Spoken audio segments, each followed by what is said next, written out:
نحمدہ و نصلی علی رسولہ الکریم۔ ایک سوال گجر خان سے ہمارے پاس ہے کہ جو گاؤں دیہات ہوتے ہیں ان میں جہالت کیوں زیادہ ہوتی ہے؟ تو اس کی بہت ساری وجوہات ہیں۔ بخاری شریف میں حدیث موجود ہے کہ قیامت کی نشانیوں میں سے ایک نشانی یہ ہے کہ علم اٹھا لیا جائے گا اور جہالت کی کثرت ہوگی۔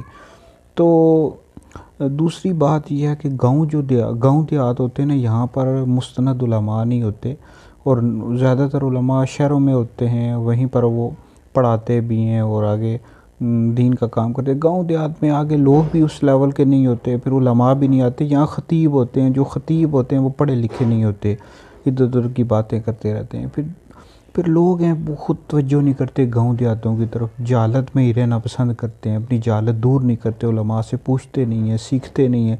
آج کل تو آپ کو پتہ ہے نیٹ کا دور ہے، بندہ علماء کے بیانات سنتا رہتا ہے، اپنی جہالت دور کر سکتا ہے۔ بس ادھر لوگ نہیں توجہ کرتے جتنا بھی بتایا جائے۔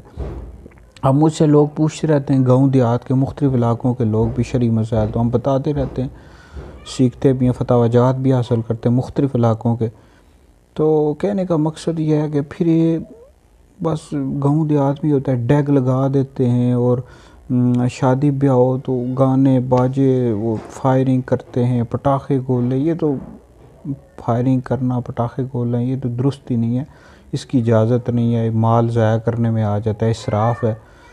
بس بہت زیادہ وجوہات ہیں، علماء نہیں ہے ادھر، پھر بتانے والے لوگ نہیں ہیں، جس کی وجہ سے بہت زیادہ جہالت ہے۔ تو بہرحال یہ ویڈیو لوگوں تک پہنچائیں، کوئی بھی مسئلہ ہو آپ پوچھا کریں، اپنی جہالت کو دور کریں، ہم سے پوچھا کریں، تو اس کا فائدہ ہوگا۔